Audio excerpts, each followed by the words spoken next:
Omega goes to the moon in real life first. Bond goes to space in Moonraker, but wears a Seiko, not an Omega. Then Omega finally becomes Bond's watch in GoldenEye. So, the Omega Seamaster, how it became James Bond's watch. There are watches, and then there are watches that become legends. Some watches are bought because they're expensive. Some watches are bought because they're rare. Some watches are bought because they look good under the cuff of a tailored suit. But very few watches become part of popular culture. Very few watches end up connected to space travel, underwater adventure, luxury, cinema, and the most famous secret agent in the world. That's Omega. And more specifically, for James Bond, that's the Omega Seamaster, a watch that started life as a serious, elegant, water-resistant timepiece. Then it became a professional dive watch. Then it became the watch for 007. But before Omega ever appeared on James Bond's wrist, before Pierce Brosnan lifted his cuff in GoldenEye, before Daniel Craig wore one while smashing through walls and walking into casinos covered in bruises, Omega had already achieved something almost impossible. Omega had already been to the moon. And that's where the story really begins. Before we talk about James Bond, before we talk about GoldenEye, and before we talk about the Seamaster, we have to talk about Omega itself, because Omega was not some random luxury watch brand trying to buy its way into a film franchise. Omega already had real world and real out-of-world credibility. Serious credibility, NASA credibility. In July 1969, during the Apollo 11 mission, Omega went to the moon. But it wasn't the Seamaster, it was the Omega Speedmaster, the watch that became known around the world as the Moonwatch. The Apollo 11 astronauts were officially equipped with Omega Speedmasters, including Neil Armstrong, Buzz Aldrin, and Michael Collins. Buzz Aldrin wore his Speedmaster on the lunar surface, making it the first watch worn on the moon. Neil Armstrong also had one, but he left his inside the lunar module as a backup timer because of an onboard timing issue. Imagine taking your watch off to make sure that they got the right time in the lunar module. That's how good these things are. So before Omega became part of James Bond fantasy, Omega had already been part of human history. That's the difference. A film studio can create a fictional spy, a marketing department can create a clever advert, but nobody can fake Apollo 11 or the moon landing. At least I don't think they can, because at the time when they sent the Apollo rockets up, they also gave you the coordinates of where they were going to separate, and you could set your telescope to watch it separate, which we did from Russell School, I think it was. So we know the rocket went up, and as for the conspiracy theorists, who knows? Nobody can fake the fact that when the real astronauts went to the actual moon, they wore Omega. And that gives Omega a level of authority that most luxury brands can only dream of. And here's the brilliant twist. Omega went to the real moon with real astronauts, but when James Bond went into space in Moonraker, he wasn't wearing an Omega. He was wearing a Seiko, or a Seiko, or a Seiko, however you pronounce it. In the 1979 film Moonraker, Roger Moore's Bond wore a Seiko M354 memory bank calendar. In true James Bond fashion, it wasn't just a watch. In the film, it turned into a gadget watch with explosives and a remote detonator, which Bond uses during his escape from the Moonraker launch platform. And that tells you everything about the era of Bond. Roger Moore's Bond was playful, gadget heavy, camp, stylish, ridiculous in the best possible way. The watches weren't about heritage, luxury. They were about buttons, digital displays, secret functions, and Q-branch madness. So think about the irony. The real astronauts went to the actual moon wearing Omega, but fictional James Bond went into space wearing a Seiko. That's a brilliant detail because it shows how Bond's watch identity changed over time. In the 1970s, Bond's watch was a gadget. By the 1990s, Bond's watch became a statement. And the statement was Omega. Now let's come back down from space and into the sea, because the Bond watch that would eventually become iconic was not the Speedmaster. It was the Seamaster. The Omega Seamaster line was launched in 1948, originally drawing from Omega's experience making robust watches during the Second World War. It was designed to be elegant, reliable, water resistant and practical, not just decorative. And that's important because the Seamaster wasn't born as some oversized status symbol. It wasn't designed to scream across a restaurant. It wasn't designed for people who want a watch the size of a dinner plate. It was designed to be useful, elegant enough for formal wear, tough enough for real life, water resistant enough to justify the name. So when I bought this in 1994, I had a gold Rolex, day date, president bracelet, concealed clasp, diamond, bezel, and black tapestry face.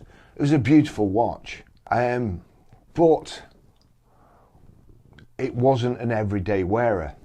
Now, virtually every day for the past 31 years, 32 years, I've worn this watch. Every day, on holidays, in water, you name it, working, I've worn this watch. It still keeps perfect time and it's so comfortable, and it still, I think, looks great. So James Bond copied me, not the other way around. I actually love this watch. The strap isn't that stretched. And as I say, it's had some rough treatment, so it's tough enough for real life, water resistant enough to justify the name. I've worn it when I've been swimming. In fact, I've rarely taken it off for the last 30 odd years. And that's why it works so well. It sits in that perfect space between luxury and utility. You can wear it with a suit, you can wear it on a boat, you can wear it on holiday, you can wear it diving, and you can wear it while you're pretending you're not checking your wrist every 5 minutes because you want somebody to notice you've got one. It's not vulgar luxury, it's capable luxury. And that matters when we get to James Bond, because Bond isn't supposed to look like a lottery winner. Bond is supposed to look like a man who understands quality. James Bond was not always an Omega man. In the early films, Bond was famously associated with Rolex. Then during the gadget-heavy Roger Moore era, watches like Seiko made perfect sense. Digital watches, hidden functions, explosives, messages, buttons, very 1970s and 1980s, very Q branch, very James Bond. But it wasn't yet the Omega era. Omega didn't own Bond from the beginning. It arrived later. And when it did arrive, it changed Bond's wrist forever. That happened in 1995. The film was GoldenEye, the actor was Pierce Brosnan, and the watch was the Omega Seamaster Professional Diver 300M. This was the moment Omega became Bond's modern watch. And from that moment onwards, the Seamaster was no longer just a dive watch, it was 007's watch. GoldenEye was a turning point for James Bond. The Cold War was over, the world had changed. Bond had to be modernised. He had to feel sharp, technical, international, expensive, but still believable as a British naval commander. And this is where the Omega Seamaster made perfect sense. The decision to put Bond in an Omega Seamaster came from costume designer Lindy Hemming, who worked on GoldenEye. She said she was convinced that Commander Bond, a naval man, a diver and a discreet gentleman of the world, would wear a Seamaster. Sounds like she's describing me. That's the perfect explanation. A naval man, a diver, a discreet gentleman of the world. That's Bond. And that's the Seamaster. It wasn't just a watch placed on the wrist because somebody wanted a logo in the film. It suited the character. Bond is a Royal Navy commander. The Seamaster is tied to the sea.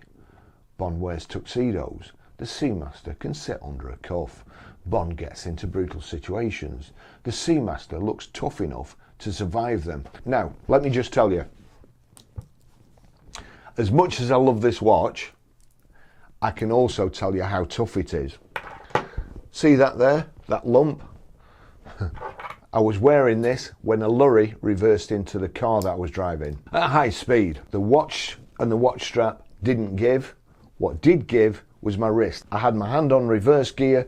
The lorry hit us, knocked me back, knocked my wrist back, bust my wrist here, dislocated a bone there from this bit. Takes a licking, keeps on ticking. Barry's wrist, not so much. 20 years later, still knackered wrist. Thank you, Omega. That's how tough they are. Bond gets into brutal situations. The Seamaster looks tough enough to survive them. That's why it worked, because proper luxury doesn't just look expensive, it makes sense. In GoldenEye, Pierce Brosnan wore the blue Omega Seamaster Professional Diver 300M, and visually it was perfect. Blue dial, blue bezel, steel bracelet, scalloped bezel, skeleton hands, helium escape valve, a watch that looked technical, modern and elegant all at the same time. It had enough flash for the cinema screen, but not so much that Bond looked like he was trying too hard.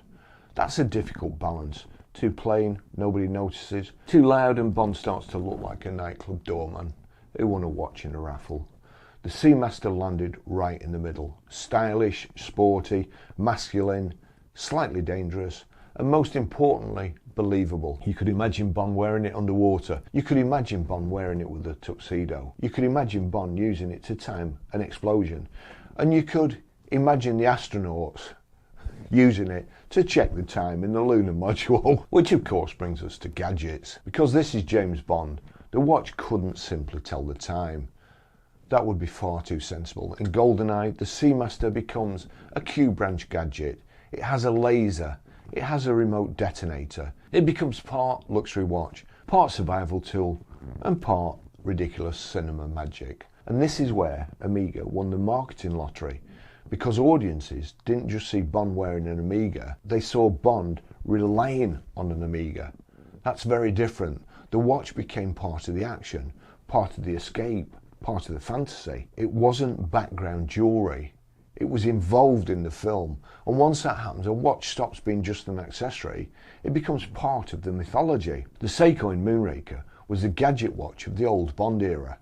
The Omega in GoldenEye became the luxury gadget watch of the modern Bond era. That's the transition from digital gadget to luxury icon. From Brosnan to Craig, the watch evolved with Bond. Omega didn't stop with GoldenEye. That was the clever part. The Seamaster stayed with Bond through the Pierce Brosnan era, and then continued into the Daniel Craig era.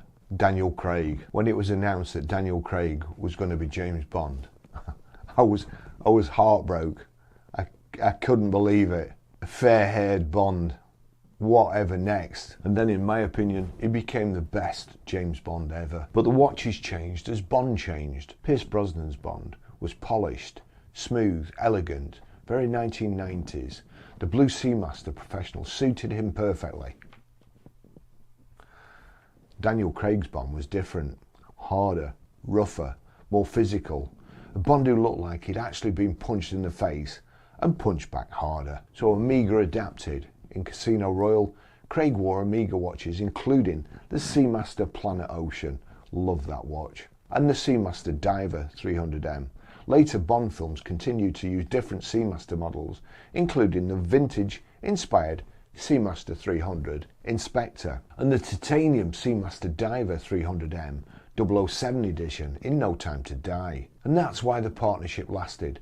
Omega didn't freeze Bond in 1995. The watch evolved with him. When Bond was sleek, the watch was sleek. When Bond became brutal, the watch became tougher. When the films leaned into heritage and military styling, the Seamaster followed. That's not just product placement, that's character design. So why does the Seamaster fit Bond so well? Because it's not just a luxury object, it's practical luxury. And that's the heart of James Bond's style. Bond doesn't wear things just because they're expensive. He wears things because they work. He needs them to work. He relies on them. The suit has to move. The car has to perform. The watch has to survive. The Seamaster gives him all of that. Water resistance, diving heritage, a strong case, a luxury finish, enough elegance for the casino, enough toughness for a fight. It's one of the few watches that can look right in a 5-star hotel, on a yacht, underwater, or in the middle of a ridiculous escape sequence involving explosions, helicopters, and a villain with terrible hiring policies. And that's why it belongs on Billionaire Dreams, because the best luxury is not always the loudest thing in the room. Sometimes the real flex is wearing something with history, something with purpose, something that says, I know what that is, and I don't need to shout about it. Now let's look about collectability, because Bond watches are not just watches, they're pieces of film history. A standard Omega Seamaster is already a desirable luxury watch, but once you connect it to James Bond, it gains another layer. It becomes part of a story. GoldenEye, Tomorrow Never Dies, The World Is Not Enough, Die Another Day, Casino Royale, Skyfall, Spectre, No Time to Die. No Time to Die remains the only James Bond film I have ever only watched once. James Bond gives up, goes back into the silo and gets blown up. Now, I imagine when they excavated the silo, they would have found his Omega and it would still be working. That's how good these watches are. I can't begin to explain how hard this watch's life has been, and yet it's still brilliant, looks great 32 years later. Each era has its own Bond. Each Bond has his own feel. An Omega was there on his wrist. That matters to collectors because people don't just collect metal, they collect meaning, they collect memories, they collect the thing that made them feel something when they first saw it on screen. And with the Seamaster, that emotional connection is enormous. For some people, it's the Pierce Brosnan Blue Dial. For others, it's the Daniel Craig Planet Ocean. For others, it's the military feel of the No Time to Die Titanium Seamaster. But the reason's always the same. It's not just an Omega, it's Bond's Omega. So where does the Omega Seamaster sit in the luxury world? It's not the most expensive watch you can buy. It's not the rarest, it's not the loudest. And that's exactly why it's cool. Because the Seamaster has something many luxury items desperately try to manufacture. Authenticity. It has the sea, it has the Bond connection, it has the cinema history, and it belongs to a brand that had already been to the moon. When real astronauts left Earth, they wore Omegas. When fictional Bond later went into space in Moonraker, he wore a Seiko. But when Bond finally became the modern, polished, post-Cold War 007, Omega was the watch that made sense. That's the beauty of it. Omega owns both worlds, real exploration and cinematic fantasy. The Speedmaster is the astronaut's watch. The Seamaster is the spy's watch. One went to the moon, the other went to James Bond, and both became icons. That makes the story even better. In Moonraker, Bond went to space wearing a Seiko gadget watch, but in real life, the astronauts went to the moon wearing Omega. That's the difference between fantasy and history. And when Omega finally landed on Bond's wrist in GoldenEye, it morphed them all together. The moon, the sea, the spy, the tuxedo, the casino, the yacht, the mission, the Omega Seamaster. Brilliant watch. Thoroughly recommend it. Thanks for watching. See you in the next video. Bye bye.